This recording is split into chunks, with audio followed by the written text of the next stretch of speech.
My daughter knows she's just the plus one. My mother didn't even turn her head. She flicked her chin toward me and kept talking to the gate guard.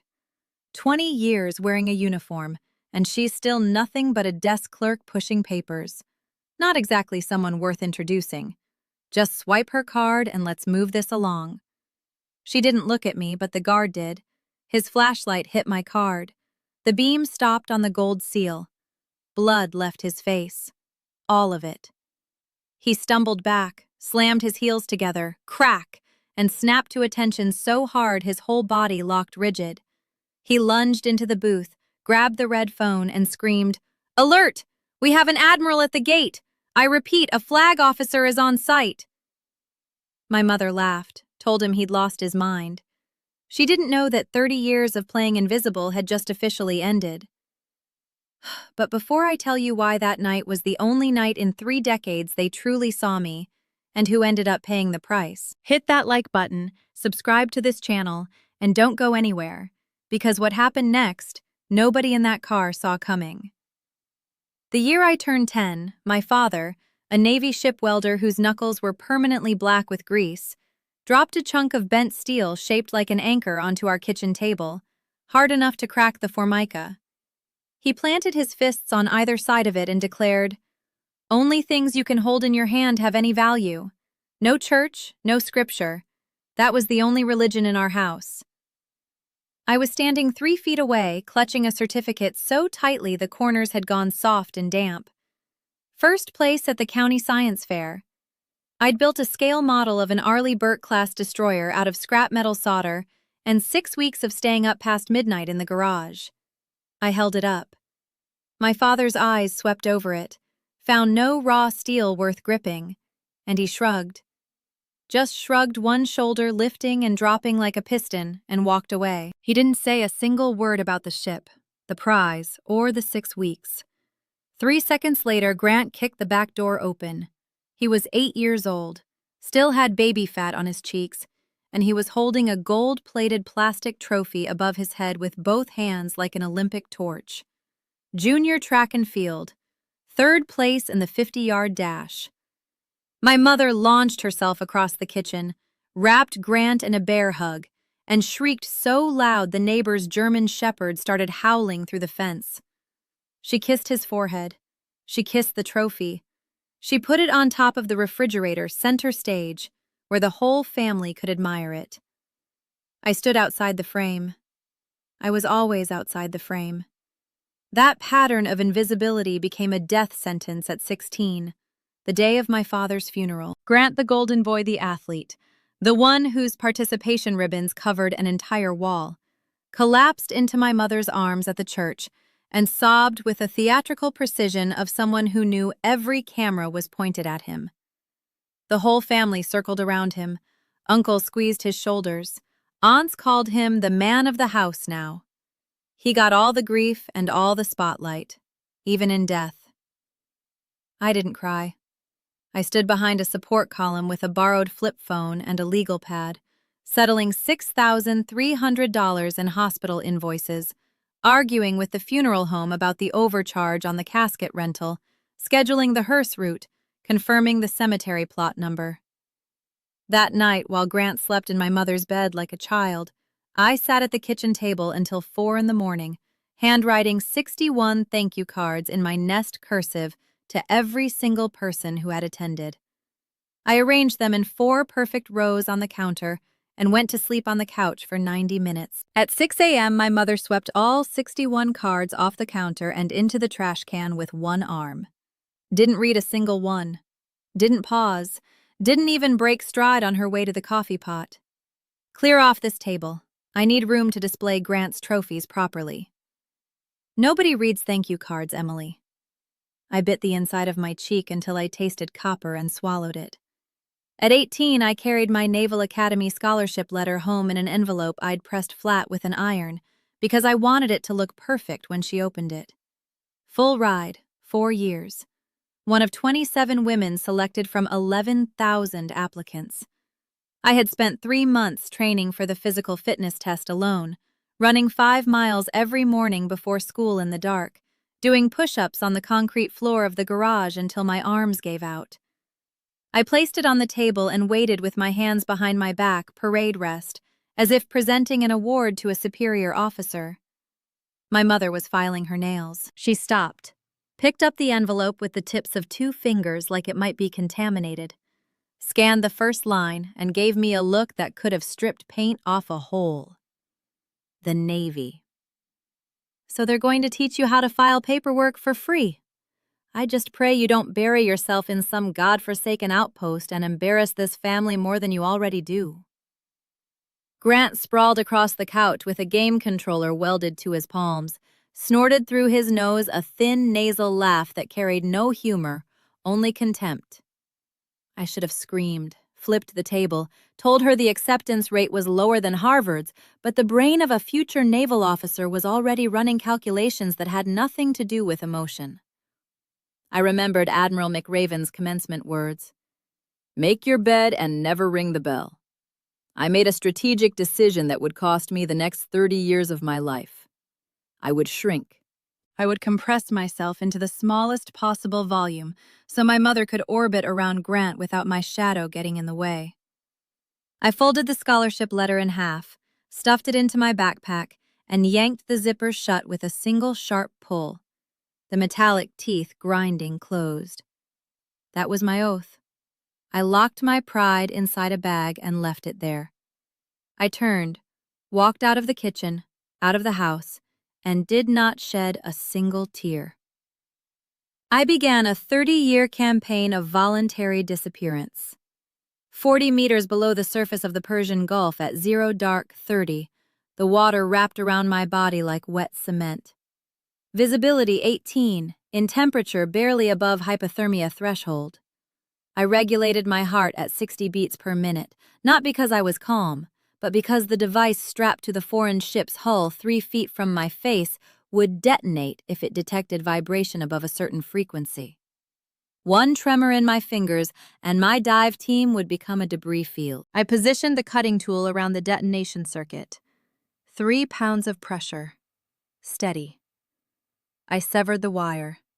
The LED on the device went from red to black. Death powered down.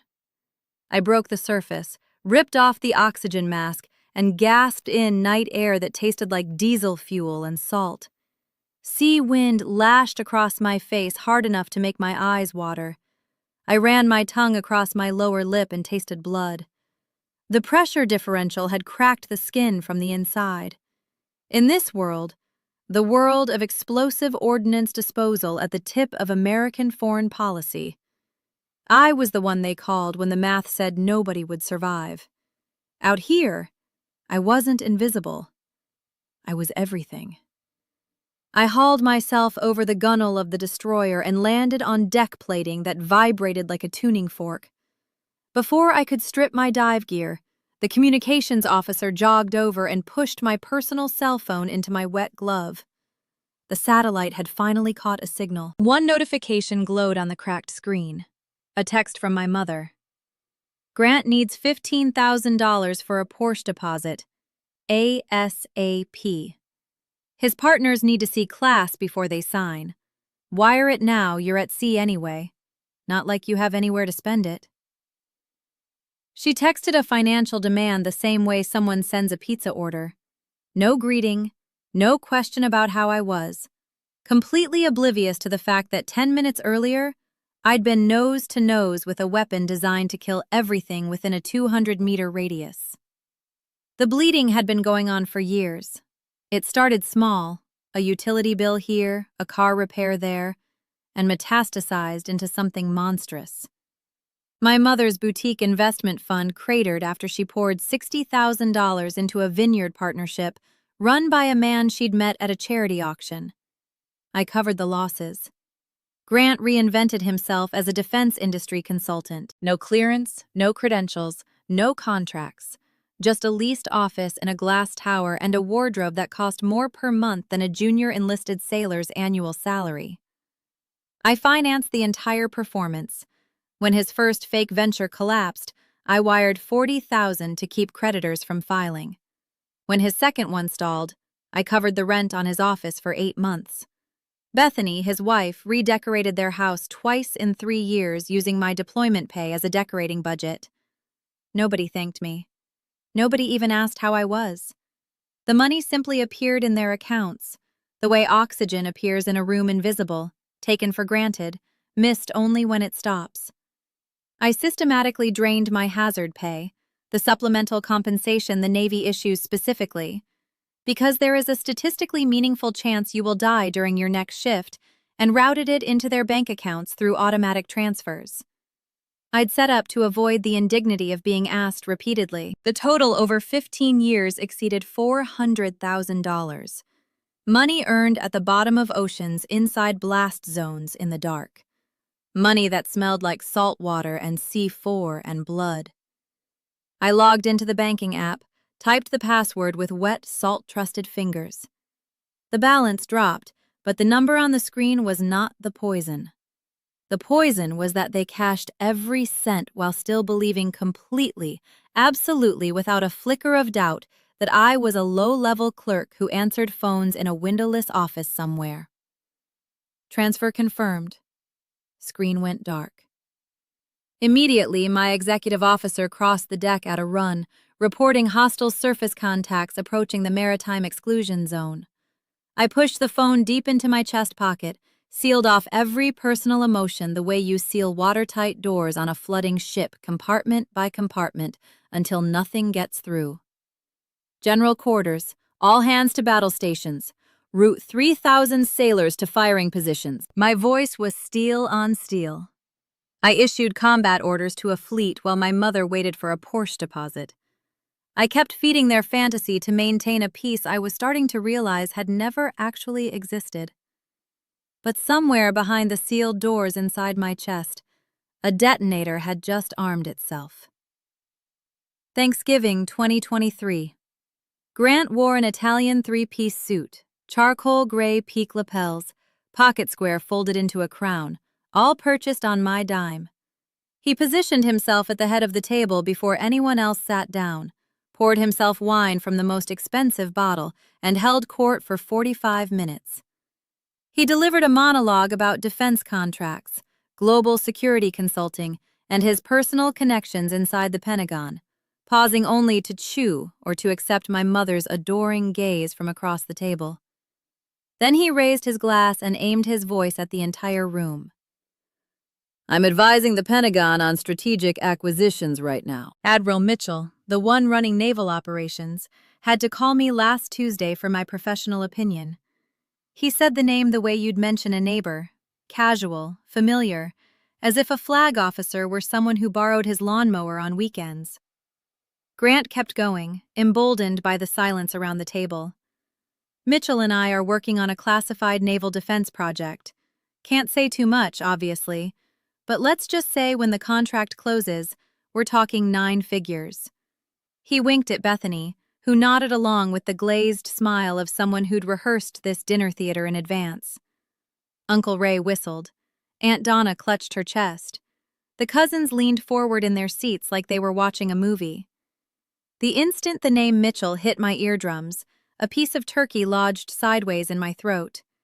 I kept my face blank, but behind my eyes, something shifted into a gear that had nothing to do with family dinner. Admiral Mitchell, the man Grant, was casually name-dropping to impress a room full of suburban relatives, reported directly to me. I was his commanding officer.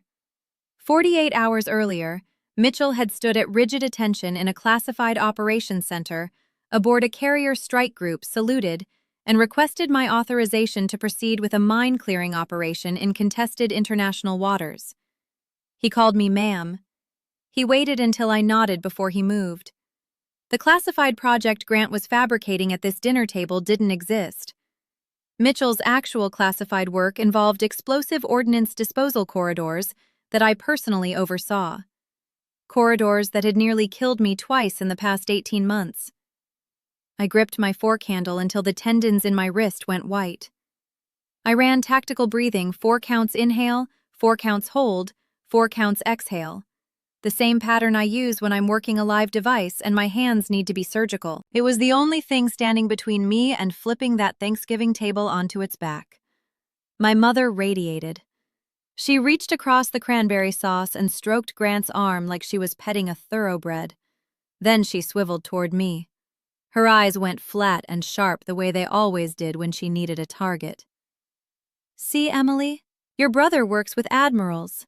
You're still stapling papers in some basement somewhere. Maybe if you ask nicely, Grant can pull some strings and get you a janitorial position at the Pentagon." Every person at that table laughed. Uncle Ray, Aunt Donna, the cousins, even Grant's wife Bethany covered her smile with her napkin. They were laughing at the person who commanded the operational authority to deploy or withdraw their country's naval forces in an active theater of war. I did not react. Verbal resistance is ammunition wasted on armored ignorance. I lifted my water glass, not wine, never wine, on a night when I needed my faculties, and studied Grant's face the way I'd scan a minefield, sector by sector, measuring, recording. I swallowed the blood pooling against my MERS and allowed one micro-expression to cross my lips, a smile so cold it belonged in a morgue. Yes, Mother Grant has very impressive connections. I logged every lie into the mental dossier I'd been building for 3 years. I was no longer enduring a family dinner. I was conducting reconnaissance for a campaign that would leave nothing standing. The detonator for that campaign presented itself a few months later during a visit home at the start of the new year. I walked into my mother's kitchen and my eyes caught a flash of cream-colored paper in the trash can, half buried under coffee grounds and eggshells. The embossed Navy seal on the envelope was unmistakable. I'd seen it on 1,000 official documents. I reached in and pulled it out. The recipient line was printed in bold government typeface. Rear Admiral Emily Burke. Inside was an engraved invitation on heavy cardstock, guest of honor and keynote speaker at the Global EOD Gala, the single most prestigious event in the explosive ordnance disposal community worldwide. Admirals attend, senators attend, allied heads of military attend. The invitation had been mailed to my mother's address because my personnel record still listed it as my home of record from 2 decades ago. I held the invitation up to the kitchen light, brushing dried coffee residue off the gold lettering with my thumb. My mother breezed past, snatched the card out of my hand without breaking stride, and curled her lip into the sneer I'd memorized before I could drive. I threw that out for a reason. It's a scam. They print fake military titles on the envelope to trick gullible people into opening them. You answer phones for a living, Emily. What on earth would you be doing receiving an invitation addressed to an admiral? She tossed it back toward the trash. It missed and landed on the floor face up. The words, Rear Admiral, staring at the ceiling. 30 years of reinforced emotional armor fractured down the center line. What happened next made it worse. My mother pulled up a VIP ticket on her phone she'd spent weeks manipulating a retired colonel's wife and her book club to secure it, and announced that she and Grant would be attending the very same gala so Grant could network with defense investors. Then she pointed one acrylic-tipped finger at me and issued her orders. You'll wear something dark and plain. You'll carry my bag. You'll walk 3 steps behind me, and you will not speak to anyone unless spoken to. First, I will not have you embarrassing me in front of generals. On the night of the gala, I did not put on my uniform. I pulled my hair into a tight bun, regulation tight, the kind that gives you a headache after 6 hours, but keeps every strand in place. I chose a dark, modest dress. I slipped my common access card, the one with the gold flag officer seal, deep into my handbag beneath the lining where my mother would never think to look. I climbed into the passenger seat of her car. The scent of her perfume, drugstore brand, applied with the subtlety of a fire extinguisher, saturated the cabin. Grant lounged in the back seat, scrolling through his phone, laughing at something that was probably a meme about money. I locked my jaw, sealed my expression into the blank mask I wear in the final 60 seconds before I give a weapons-free order.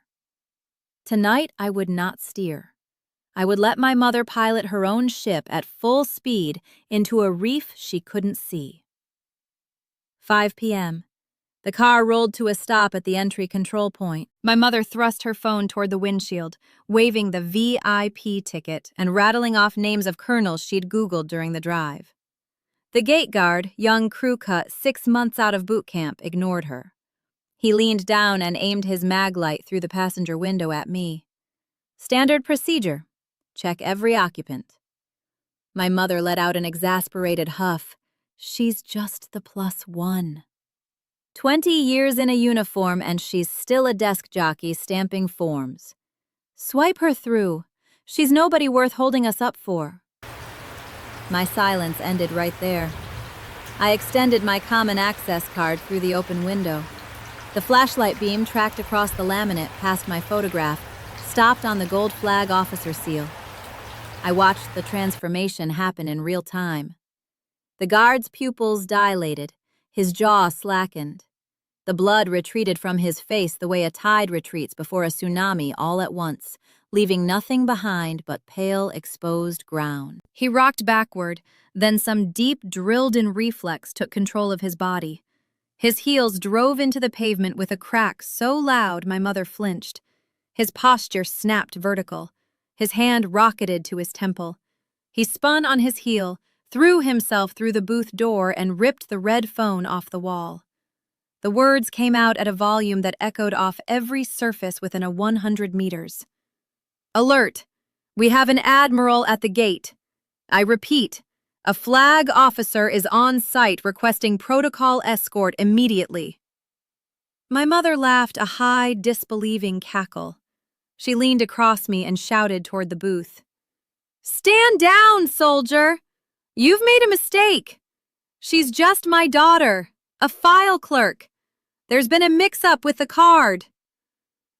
The booth door opened for a second time. Master Chief Petty Officer Leon Briscoe stepped out into the floodlights. Leon, the man I had personally dragged from a burning ordnance disposal pit in Iraq in 2009, hauling him across 40 meters of rubble with shrapnel embedded in my left forearm.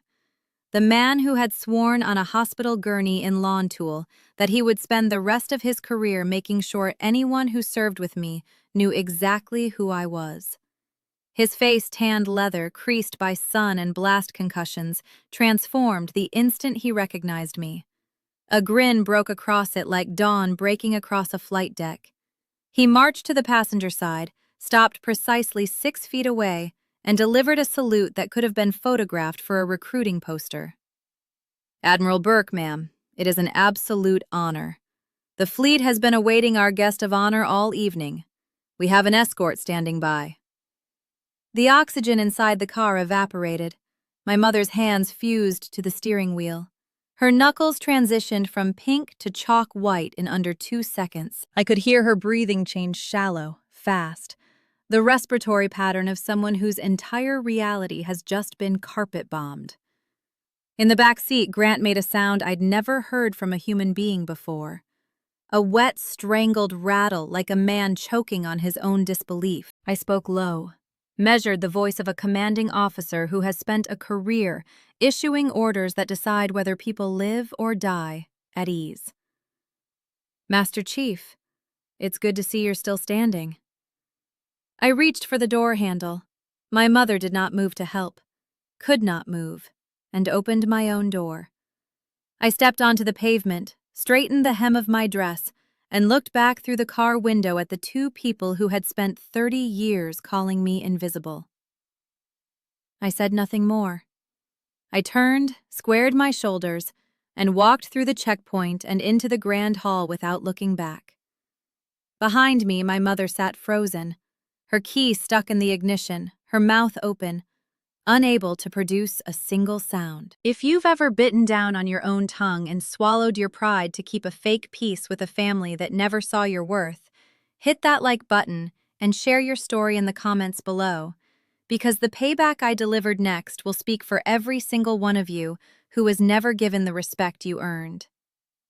The ballroom doors opened, and I walked into a wall of white. 1,000 naval officers in full-dress whites rose from their seats simultaneously. The sound of 1,000 chairs pushing back across marble was like a wave breaking against a seawall. The fleet commander, a 4-star admiral with more campaign ribbons than chest space, crossed the floor to greet me. He took my hand in both of his and held it. "Emily, we've been looking forward to this all year." I climbed the stairs to the podium.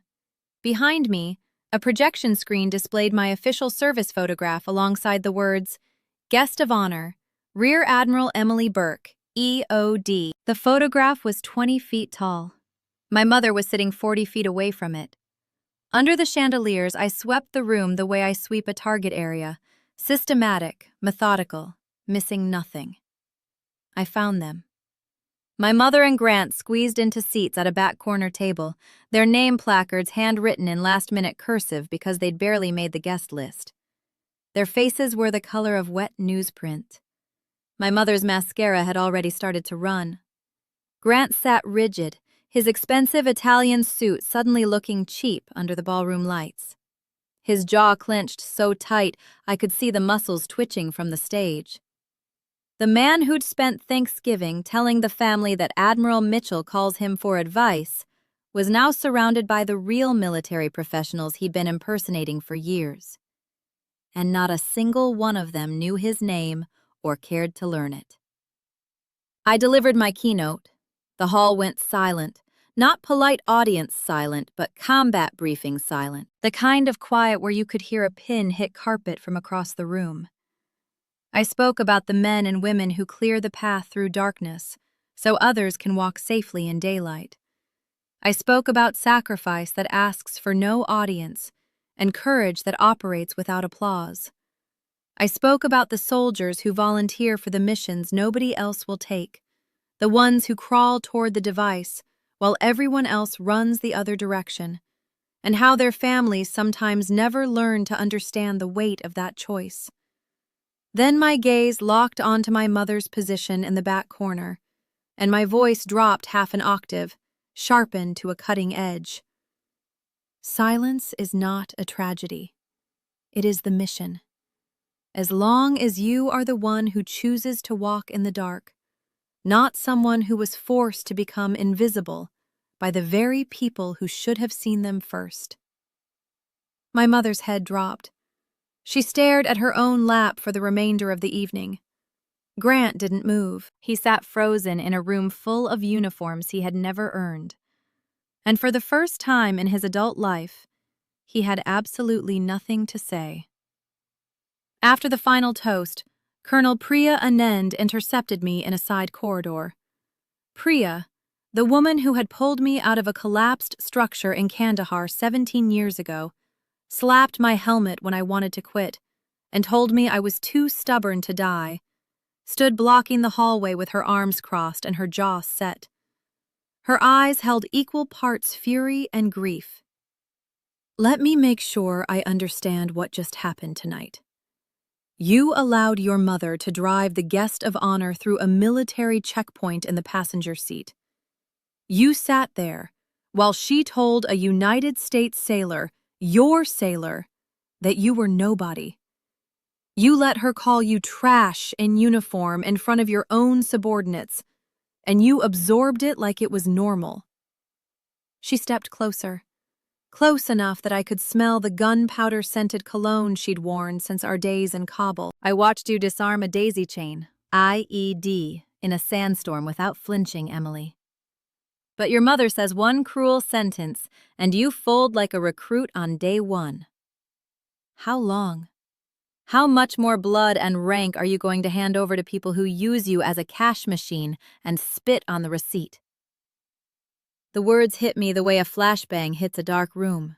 All light all at once, nowhere to hide. I had spent 30 years disguising cowardice as humility dressing up, fear as discipline, calling self-destruction a sacrifice. Priya was right. Absorbing psychological violence from people who are supposed to love you is not strength. It is self-erasure performed willingly over and over until there's nothing left to erase. I refused the ride home with my mother. I called a military staff car, black government plates, and climbed into the back seat alone. The leather was cold. The city scrolled past in silence. In the darkness, staring at the headlights of oncoming traffic, I issued a new operational order. Not to a fleet, not to a squadron, but to myself. Terminate all supply lines, effective immediately. No exceptions, no negotiations, no mercy. In the back of the staff car, blue light from my phone screen painted shadows across my hands. I opened the banking application and scrolled. The screen filled with automatic transfers, monthly wires to my mother's household account, quarterly payments to Grant's business credit line, annual lump sums to cover insurance premiums on a Porsche I'd never sat in. Each transaction was a blood transfusion. Each one kept their illusion breathing. I did not hesitate. I operated the way I operate on a live device. Cold sequencing, zero emotion, irreversible actions taken in the correct order. I pressed cancel again. Again, 12 transactions, each one a severed artery. My money would never again serve as life support for people who treated me like medical waste. Transaction canceled. The confirmation tone beeped flat, clinical, final. I opened my email, typed a message addressed to both my mother and Grant. No preamble, no emotional language, a directive. I will never again be the anchor buried in the mud for this family to stand on. All financial support terminates at 12 a.m. tonight. This is not a negotiation. I attached a single PDF. My unclassified military service record. Rear Admiral, United States Navy, Silver Star, Bronze Star with Valor device, 3 combat deployments, 16 successful high-risk explosive ordnance neutralizations, every line type set in government font on bond paper. Within 1 hour, the chain reaction began. My mother's premium credit card declined at a steakhouse in front of 4 women from her book club. Grant's seats, consulting partners, the ones he'd been dazzling with stories of Pentagon access, ran a real background check and discovered he had never held a security clearance, never consulted for any branch of the military, and that his luxury lifestyle had been financed entirely by a sister he'd publicly described as a low-level paper pusher. The creditors who had been circling like sharks smelling chum began making calls. My phone buzzed. Bethany Grant's wife, who had spent 5 years enjoying spa weekends funded by my hazard pay without once asking where the money came from, called in a state of total collapse. Her voice cracked between heaving sobs. "Emily, please. Grant's partners found everything out. The deal is falling apart. You have to fix this. Tell them it's a misunderstanding." I took a slow sip of water from a bottle on the car's center console. My voice came out flat, smooth, and completely devoid of turbulence. "There is nothing to fix, Bethany. They are stating facts. Only liars are afraid of the truth." I ended the call, placed the phone face down on my knee. Their empire built on my silence, financed by my blood, decorated with my stolen valor, had officially ceased to exist. The following week, my mother appeared at my office without warning. No appointment, no phone call. She walked past my aide, past 2 security checkpoints, and planted herself in front of my desk with mascara tracks dried on both cheeks and a script she'd clearly rehearsed in the car. No apology for the checkpoint, no acknowledgement of 30 years of humiliation. She opened with the only tool she'd ever mastered: guilt, weaponized into a battering ram. "One bad night and you throw away your own family. Your father would roll over in his grave. He'd spit on your arrogance for humiliating me in front of the military." She wasn't done. She pulled out her phone, held it up to show me a text thread. "Grant hasn't eaten in 3 days. His wife is threatening to leave. Are you satisfied? Is this what 20 years of service taught you how to destroy the people who raised you?" She deployed every weapon in her arsenal: guilt, shame, fear, obligation. She invoked my father. She invoked God. She even threw in a line about how the neighbors were talking. 30 years of gaslighting compressed into a 5-minute monologue performed at full volume in my own office. I did not stand. I remained in my chair, hands folded on the desk, and examined her the way I'd examine a radar contact of unknown intent. Steady, patient, waiting for classification. My silence extended 10 seconds, 20. Long enough for her rehearsed sobs to stutter, skip, and stall out like an engine running dry. She tried one more time. "Say something, Emily. Say anything." I let the silence stretch until it became unbearable, until she shifted her weight from one foot to the other, until her hands found nowhere to go, until the performance collapsed under the weight of its own emptiness. Then I rose, turned to my secure cabinet, entered the combination, and removed a single document sealed under a crimson official stamp. I walked around the desk and placed it on the glass surface in front of her. The paper hitting glass sounded like a judge's gavel. "You want to talk about Dad?" Dad said, "Only things you can hold in your hand have value. Look at what I built with my blood." Her hands shook as she picked up the Silver Star citation. Her eyes, red and swollen, moved across the printed words. "Dove into mine-laden waters under direct enemy fire to locate and neutralize multiple explosive devices, directly saving the lives of 11 service members." The document slipped from her fingers and drifted to the desk like a leaf. For the first time in her life, my mother understood that the file clerk she had mocked at Thanksgiving, dismissed at the checkpoint and thrown in the trash alongside coffee grounds, had been regularly gambling her life against death and winning to produce the income that funded designer wardrobes and Porsche deposits and country club memberships she believed she deserved. I leaned forward. "You are not crying because you hurt me, Mother. You are crying because you were exposed. Go ahead and cry, but when you walk out that door, the show is over."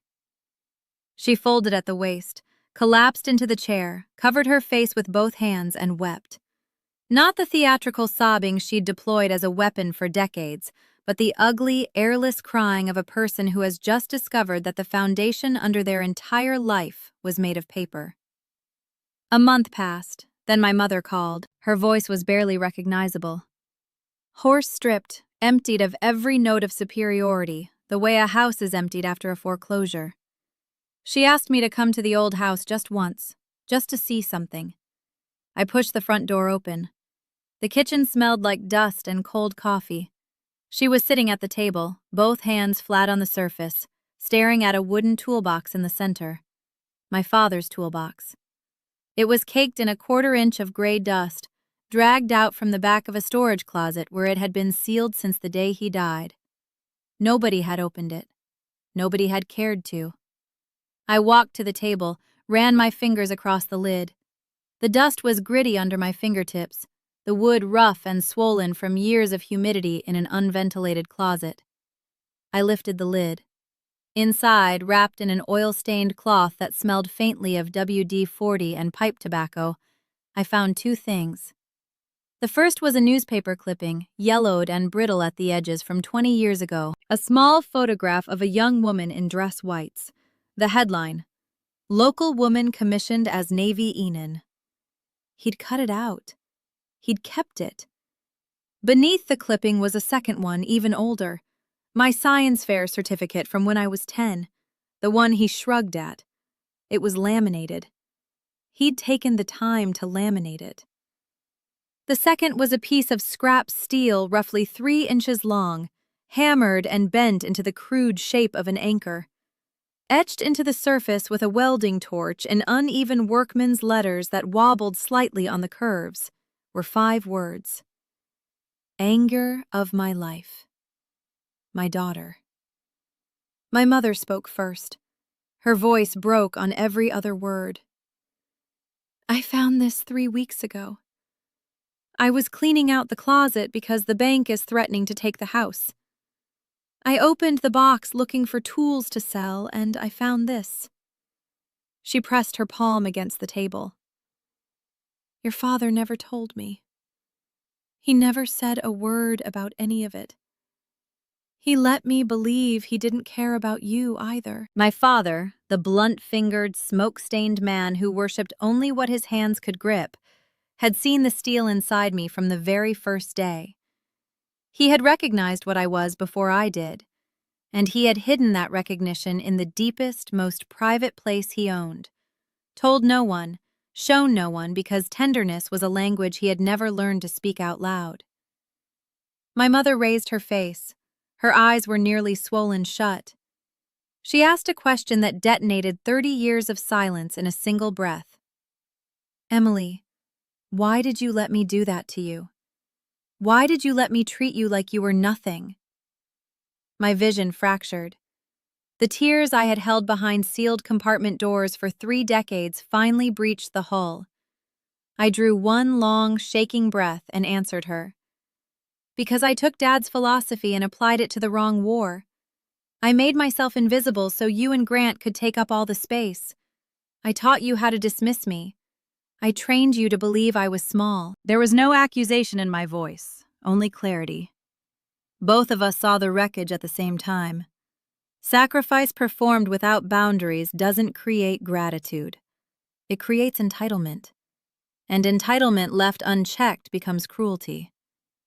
Neither of us had been entirely innocent. Neither of us had been entirely guilty. But both of us had been destroyed by the same lie that love means disappearing so someone else can shine. The summer reunion. The living room wall, the one that had been plastered for decades with Grant's track and field ribbons, participation certificates, and a golden plastic trophy from a third-place 50-yard dash, was completely bare. Every pin removed, every nail hole exposed. The wall looked like it had been stripped for renovation, which in a way it had. Grant stood on a dining chair in front of that wall, a level in one hand and a hammer in the other.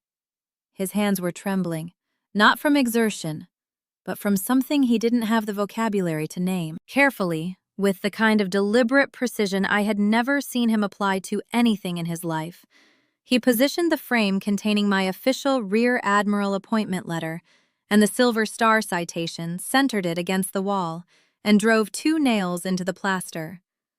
The sound of steel biting into the wall echoed through the silent house. Every relative in the room, Uncle Ray, Aunt Donna, the cousins who had laughed at me over Thanksgiving turkey, watched without making a sound. Not one of them offered a joke. Not one of them looked away. Next to the frame documents, he hammered in one more nail, a thick, industrial nail, the kind my father would have used, and hung the small, rough, welded anchor.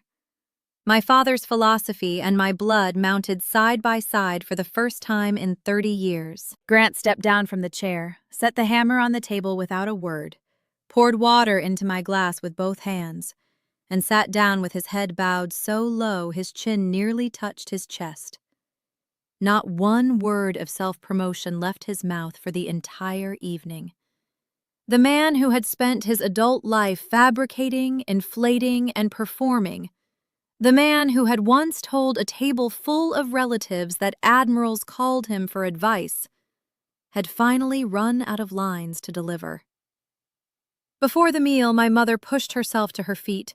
She gripped the table's edge with both hands to keep herself steady. Her voice, when it came, carried across the room with the weight of something that had been locked away for far too long. "This is my daughter, a Rear Admiral in the United States Navy.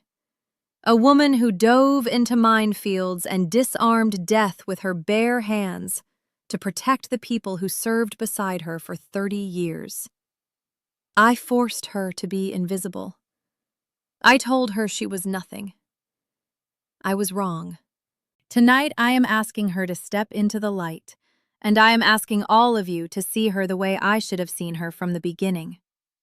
One introduction, precise, public, honest. It filled a hole that had taken 30 years to carve and only 30 seconds to name. Days later, I stood alone in front of a mirror in my quarters, running my thumb across the star on my shoulder board. The most expensive lesson of a 30-year military career had nothing to do with ordnance or strategy or command. It was this: people can salute you because of your rank. They can follow your orders because regulations require it. But being truly seen, that only happens when the people who are supposed to love you make the deliberate, painful choice to set down their own selfishness and look at who you actually are.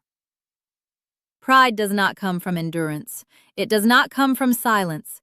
It is born the exact moment you stop protecting other people's lies and start defending your own truth. Unconditional sacrifice does not always produce love. Sometimes it only creates the entitled and the ungrateful people who mistake your generosity for weakness and your silence for permission. That was my lesson.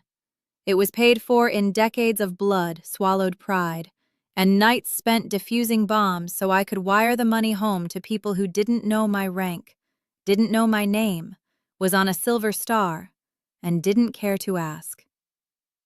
If you see yourself somewhere in this story, hit that like button, subscribe to this channel, and tell me in the comments, how did you finally stand up and demand to be seen?